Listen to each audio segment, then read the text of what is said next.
Hello everyone, welcome back to your own channel. आज हम करने जा रहे हैं आपकी वर्कशीट नंबर 68 विषय विज्ञान कक्षा 10, हमारी डेट 14 जनवरी के लिए।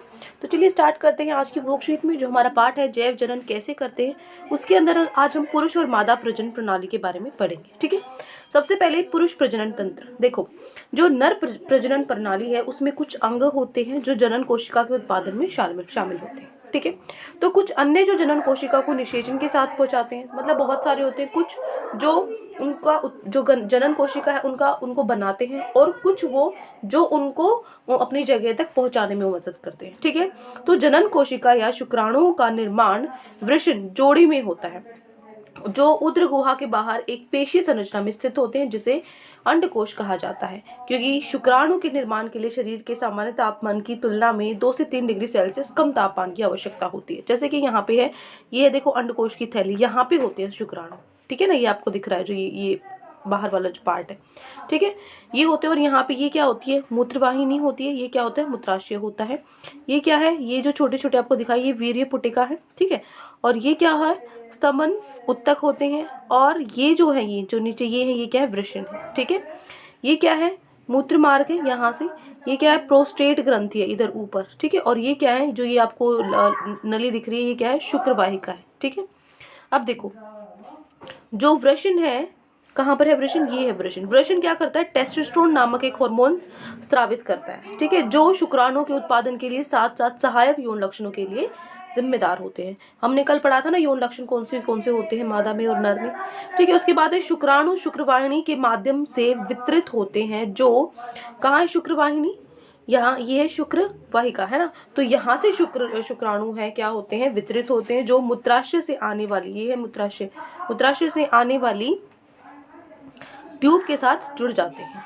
ठीक है, ये 3 ग्रंथियों कौन सी वीर्य पुटिका, जिसको हम शुक्राशय बोल सकते हैं, प्रोस्टेट और काउपर से स्राव प्राप्त करता है, जो शुक्राणु की गति को आसान बनाने में मदद करते हैं और उन्हें पोषण भी प्रदान करते हैं, क्योंकि उनके भीतर केवल डीएनए के पैकेज की गुंजाइश होती है।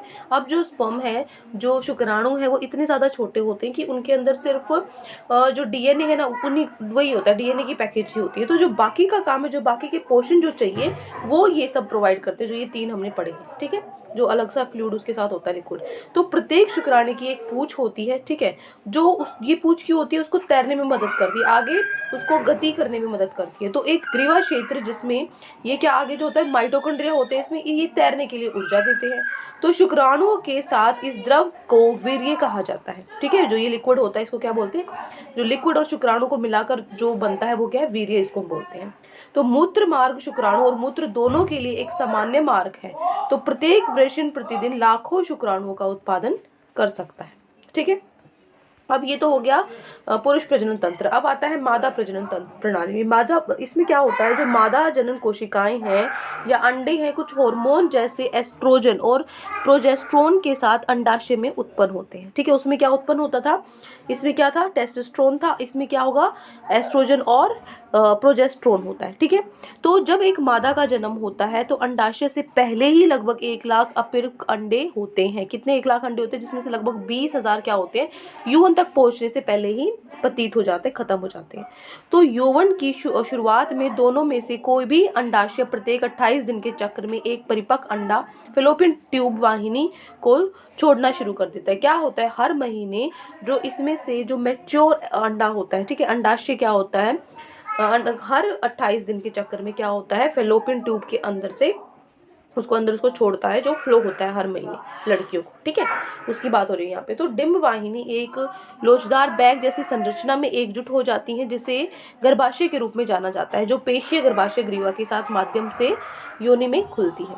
मतलब यहाँ पे देखो, ये है, यहाँ पे है योनि, ये होती है ग्रीवा। ठीक है, ये क्या है, गर्भाशय, ये जाके कहाँ तक खुलती है, योनि में खुलती है। अब देखो, संभोग के दौरान शुक्राणु योनि मार्ग से प्रवेश करते हैं और डंब वाहिनी तक पहुंचने के लिए ऊपर की ओर यात्रा करते हैं। कहाँ से जाते हैं, ऊपर की ओर जाते हैं। तो यदि शुक्राणु अंडे को निषेचित करते हैं, ठीक है, तो क्या बनता है, युग्मनज बनता है। ठीक है, युग्मनज बनता है, जो क्या होता है, डंब वाहिनी के माध्यम से चलते हुए ब्लास्टुला नामक एक गेंद जैसी संरचना बनाता है। ठीक है, तो यह ब्लास्टुला है। बाद में क्या होता है, यही भ्रूण बनता है, जो गर्भाशय की परत में प्रत्यारोपित हो जाता है, जिससे गर्भ अवस्था होती है।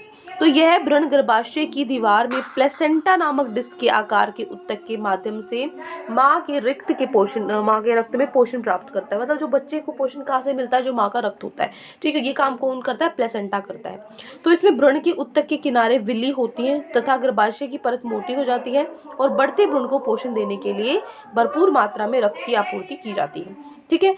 माँ की तरफ विली के आसपास रक्त के स्थान है जो ग्लूकोज ऑक्सीजन के को मां से भ्रूण तक जाने के लिए एक बड़ा स्तर क्षेत्र प्रदान करते हैं और विकासशील भ्रूण द्वारा उत्पन्न अपशिष्ट पदार्थों का प्लेसेंटा के माध्यम से मां के रक्त के स्थानांतरित करके हटा दिया जाता है। कहने का मतलब है जो बच्चे के अंदर जो पोषण पहुंचता है वो माँ के रक्त के थ्रू माँ के रक्त के उससे जाता है, जो कि कहाँ जाता है, प्लेसेंटा की मदद से जाता है। अब जो बच्चे का वेस्ट है, जैसे हमारा वेस्ट है उत्सर्जन हो जाता है, तो बच्चे का भी जो वेस्ट है वो माँ के रक्त में ही चला जाता है, जहाँ से दोबारा से उत्सर्जन हो जाता है प्लेसेंटा की मदद से ही, ठीक है। ये यहाँ पे इस पैराग्राफ में आपको बताया होगा।